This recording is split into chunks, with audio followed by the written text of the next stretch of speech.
Hi, I'm a person, and I like things. And one of the things I like is Godzilla. So much so that, in fact, you might say that I have watched all the Godzilla movies.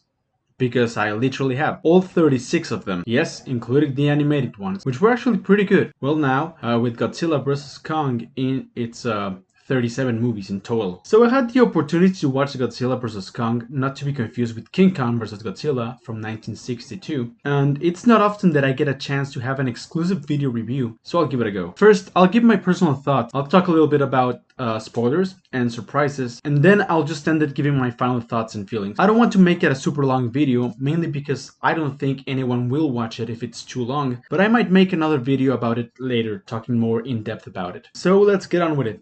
The premise. After the first two Godzilla movies and Kong Skull Island, we get, after almost 60 years, The Revenge, the iconic mashup, the first two kaijus to ever exist. In the trailer, we're introduced to this Godzilla, who apparently is just wrecking havoc, and Monarch doesn't know why. He's just destroying everything. They apparently need Kong to stop this, so they put him on a boat, as they do, and on their way, Godzilla just arrives and destroys the boat completely. And, well, that's all we need. That's the premise. We actually just want two massive monsters battling. So I guess I'm about to enter spoiler territory here because I'm gonna talk about the actual things that happen in the movie. So if you don't want anything spoiled, wait until you see the movie and then come back again. So now for the actual movie.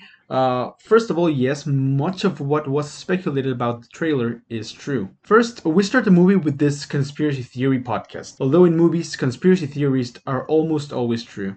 With this guy who is constantly somehow infiltrating into the facilities of Apex. Apparently, Godzilla has been exclusively attacking the facilities of Apex for unknown reasons. Then we're introduced to this Kong, who appears to be in his habitat, but he's actually in a simulated dome that just simulates to be his natural habitat. But he quickly realizes this and he grabs like a tree and uses like a spear and just throws it at the ceiling, and well, we can see that it's clearly the simulation. Later we're introduced to these two scientists, one who is Damian Bichir, I don't remember the name of the character, and the other one is Serizawa, Ren Serizawa? He's the son of Serizawa. And so they approach this other guy who was Tarzan, and they confirm that the earth is hollow and that monsters came from the center of the earth, and now they have the technology to go there. And they explain that they need to go into the hollow earth, find this power which will allow them to continue the research and also stop Godzilla. So now Tarzan goes to Monarch and asks them permission to use Kong as a guide to go into the hollow earth and find this beacon, this energy. And so, well, they transfer Kong in this boat where they're intercepted by Godzilla. And that's pretty much what sets up the battle. I'm going to more spoiler territory. I think I already touched on some spoily stuff, but there are still some surprises. And if you don't want any surprises to be ruined, I would, advise you not to continue. So, well, if you continue, well, you've been warned that this might be a spoiler.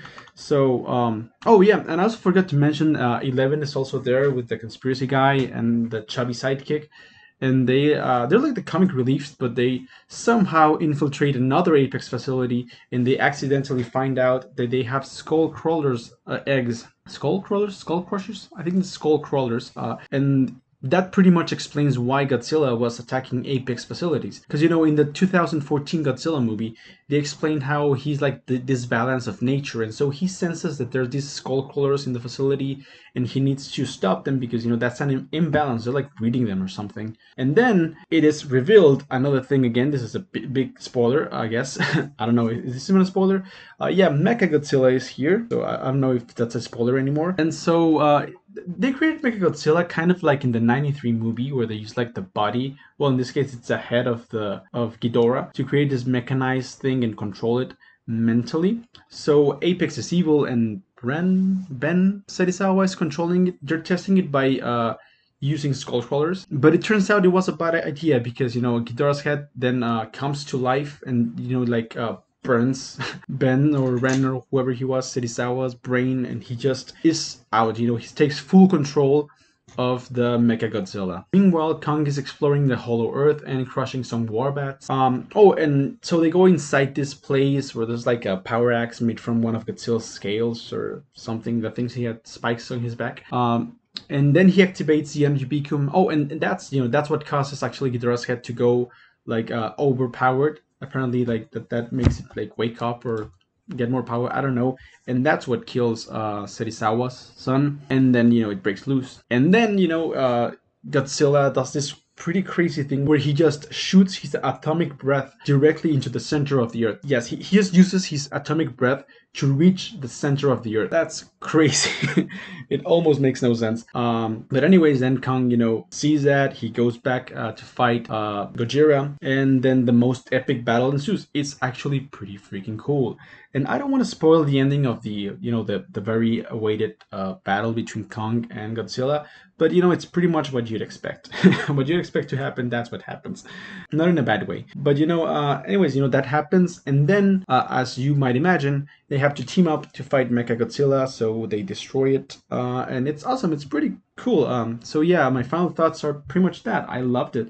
Yeah, the plot is kind of nonsensical. A lot of things happened and then for no real reason, but at least let's be honest. We just want giant monsters fighting, and the fights did not disappoint. I mean, yeah, we will always want and need more of those, but it was great. It was pretty epic. So yeah, if you're a Godzilla fan, I recommend it. This is the one cinematic universe for which I'm rooting. Like, I really want it to continue. In my opinion, it is the only other cinematic universe that deserves to have a ton more movies. Hell, even spin-offs. Give us some more Mothra and Rodan movies.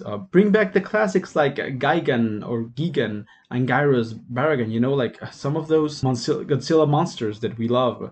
And my favorite, Violante, please give us another Violante movie. That was great. I love that movie. So yeah, Godzilla vs. Kong, what did you thought? I love that the monkey does not get electrical powers like in the first movie. Oh, thank God, because I swear I would have made... I would have lost my shit right in the theater. But there were like at least 3 moments where I was pretty sure it was about to happen, but thank God he did not got electrical powers. So anyways, I recommend it for big fans of the series and of Godzilla. And yeah, thanks for listening. I look forward to seeing what you have to say about it.